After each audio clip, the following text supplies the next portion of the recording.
Good morning, everyone. Thank you for joining us. Today we have Scott Sato, Deputy County Clerk, joining us today to explain how a bill becomes an ordinance.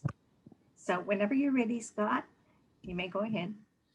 Just wanted to say aloha and good morning. For those of you that I have not had the chance to meet yet, my name is Scott Sato, and I'm currently the Deputy County Clerk for the County of Kauai. The Office of the County Clerk is tasked primarily with providing support services for the Kauai County Council and handling the elections duties of the County of Kauai. So I'd like to thank Shaila and Karen and the Board of Realtors for allowing our office to join you this morning to hopefully help you better understand the legislative process, and in particular, how a bill becomes an ordinance. So in the most basic form, a bill is a piece of proposed legislation that is under consideration by a legislative body. So a bill does not become a law until it is passed by the legislative body and ultimately approved by the executive branch, or in our case, the mayor. So how does a bill become an ordinance? So coming from the private sector of construction management and real estate development, I can honestly say that when I first started my journey here at the county 10 years ago, I really had absolutely no idea how local laws came into being. Everything was very foreign to me. So when I started working for the county, one of the initiatives that current county clerk Jade Fountain Tanigao wanted to work on was to improve the educational component of the legislative branch to include easy to understand guides of what can be the somewhat daunting and confusing legislative process. And that is where the brochure that I have displayed here, which is also available on the council's website and from Shyla, came to be. So the graphic here is a little bit different than what you'll see in the brochure, and that's just because I tried to lay it out in a manner that would allow me to fit it on one slide. But generally, the process for any law to come into place and for any bill to become an ordinance does take approximately a month and a half to 2 months at minimum, and sometimes even longer, extending years if the matter fails to move forward out of the various stages. So given that, I've tried to break up the general process into 5 simple steps that I will cover shortly. But before we can get into the actual steps for a bill to become an ordinance, it's always important to remember that with any legislative process for any level of government, we must follow the rules and laws that are in place. In particular, for legislation of the Kauai County Council, our guiding documents are the Charter of the County of Kauai, the Kauai County Code 1987 as amended, or the codified ordinances, council rules, and other rules and laws at the federal, state, and local levels. So the first step for any bill is for the concept to be formulated based on community concerns, the needs for amendments to current legislation, etc. Many times after this is done, the common issues may not be as simple to solve just by enacting a law. It could be that the issue involves a situation where the county does not have jurisdiction over it, one that the county may be preempted by federal or state law, or one that needs further consideration to include budgetary considerations. A bill would then be drafted and recommended for review by the Office of the County Attorney as to form and legality. So only council members are actually allowed to introduce bills for consideration, though the mayor and the administration may also request that bills be introduced by a council member by request. So if you take a look at an actual bill, if you look towards the end where it says introduced by, if you see the word by request, that means that the bill was actually recommended for introduction by the administration or an outside party. So once everything is in order, the bill will be ready for placement on an agenda as a proposed draft bill for first reading. Agendas are posted at least 6 days prior to the meeting pursuant to the Sunshine Law. All bills per the charter must pass 2 readings on separate days by a majority of all council members. This first reading would be considered one of the 2 required readings. At first reading, the council will typically receive a briefing on the bill by the introducers or from the administration. The council will move to approve on first reading, schedule a public hearing, and refer the bill to the proper committee for further discussion and deliberation. The council will generate a notice of public hearing, which must be advertised in a newspaper of general circulation. These notices are also available on the council's website under public hearing notices. The public hearing notices are actually a good resource for the general public to find out what the purpose of a bill is without having to dive into what may possibly be pages and pages of legal and legislative language. In step 2, the next step of the journey of a bill is the public hearing step. This is actually the perfect opportunity for the public to provide testimony and comment on the bill. The ultimate purpose of a public hearing is to provide the public with a set time and location for testimony to be taken. Typically, public hearings are scheduled on council meeting days unless otherwise noted. Thereafter, the bill is then heard in the respective committee it was referred to. This stage is where the work is typically done. The committee will use this step to obtain additional information, go through question and answers with resource persons, work on amending the bill based on personal or professional recommendations, etc. All council members are actually able to participate in committee discussion, but ex officio members of the committee are not able to introduce amendments, nor are they allowed to vote at the committee level. At this stage, bills can always be deferred, referred with or without recommendation, sent back out to another public hearing should the bill change drastically, or be recommended to the full council for approval or to be received.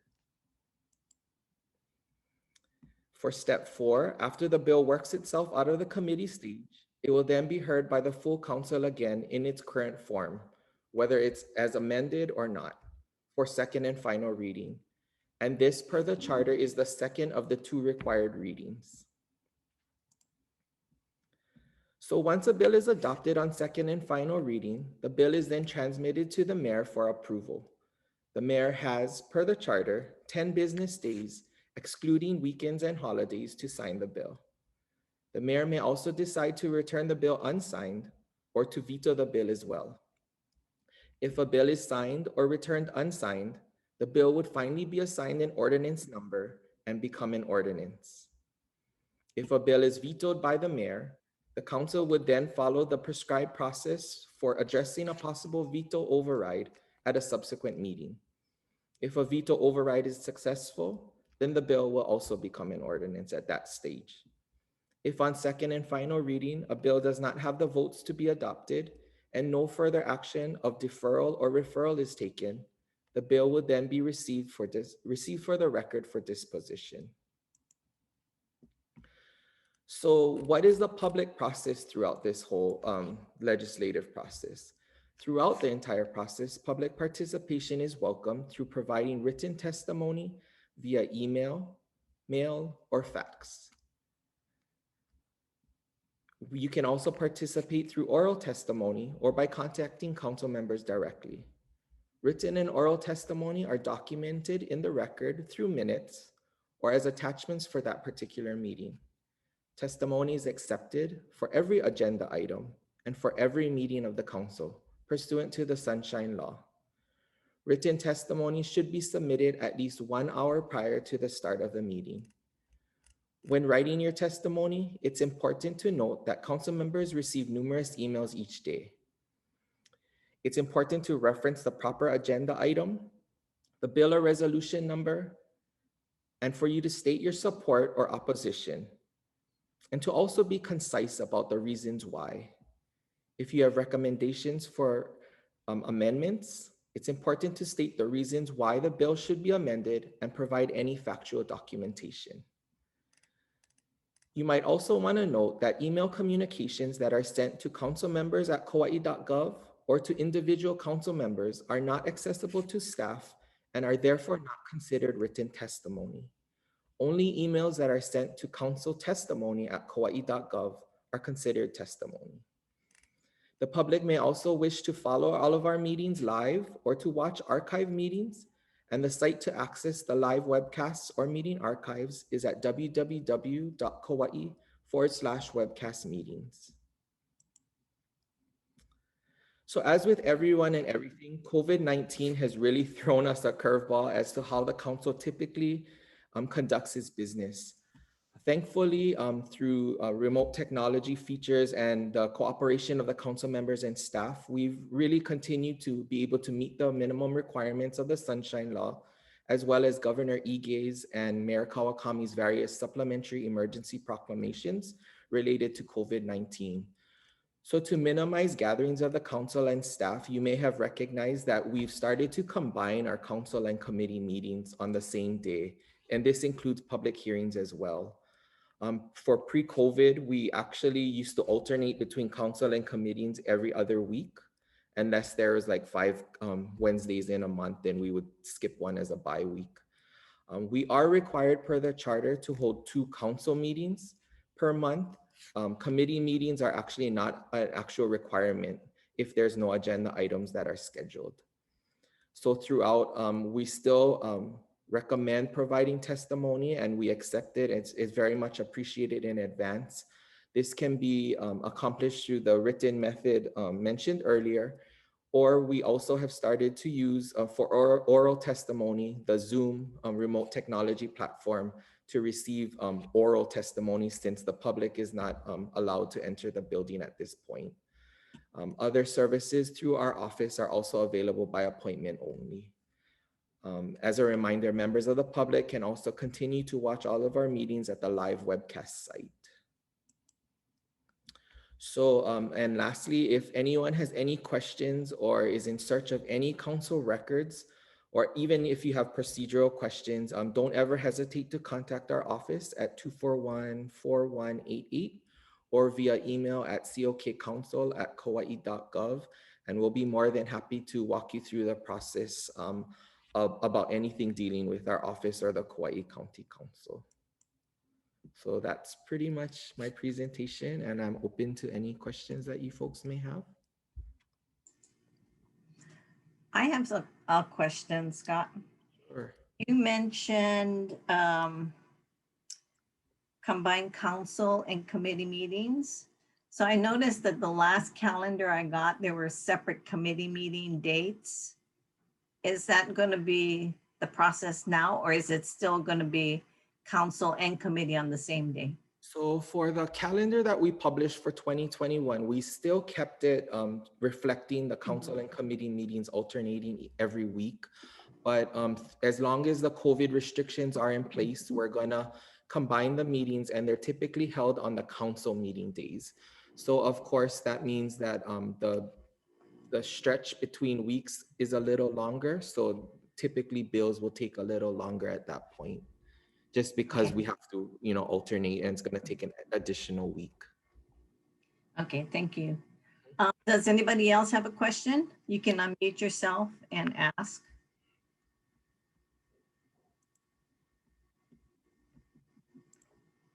Well, I guess nobody has a question. I have a comment. Good job, Scott. Appreciate it. Thank you very much. Okay, so I have one more question though. You didn't touch on executive sessions, and I noticed that's one of the things that's also on the agendas. So on executive session, I know it's closed door sessions. And when a decision is made in executive session, does it have to come back out to full council for approval? It doesn't necessarily. It just depends on what the topic matter is and what kinds of decisions. As you folks all know, in your specific organizations, personnel matters, for instance, are always done in closed doors because of the liability issues behind that and considerations regarding personnel matters. So those types of issues are always behind closed doors in executive session. If there is a vote that would be public, we would then come out to vote on public matters, such as the voting for approval of special counsel funding, or to explain something a little bit more. That's when we would then come out. If it's something that does not need to be publicly voted on, then we would be voting in executive session. And that's all based on the Hawaii Revised Statutes on what can be voted on in there versus what needs to be public. Okay, thank you. And then one of the other things that you mentioned is that You guys are using remote testimony? Correct. Okay, the testimony that you guys use so is not through Zoom, it's through Microsoft Teams, correct? So we actually have two platforms that are running at the same time. Fortunately, we've been able to maneuver it so far. It kind of gets touchy when our bandwidth becomes an issue here at these types of older buildings. But so for our Microsoft Teams side, that's more internal to the county. That's where the administration would be put on. And then for our public testimony side, we bring everybody up front right at the beginning of the meeting. We take the testimony based on the agenda items and we go run through the testimony. So the people on Microsoft Teams can actually hear the people on Zoom. So they're able to participate that way as well. And then once we take the testimony from Zoom, then we shut out Zoom and continue on our meeting with Microsoft Teams. Okay, And everyone on Zoom can actually watch the live webcast anyway. So they don't have to actually stay on because, you know, with the whole echoing with the microphones and muting, it's a lot easier for them to just watch on the webcast after they completed their testimony. okay, thank you. Anybody else has questions? You can unmute yourself. Well, I don't see anybody asking any questions. You did a fantastic job, Scott. Thank you very much. Thank you. And then we will try to schedule more programs as we go throughout the year. So if there's anything that you feel that we should be bringing up before our members so that they understand the process, we would really like to hear from you. And we will be publishing this to our members and also putting it on our website so that people can refer to it in the future. Thank you.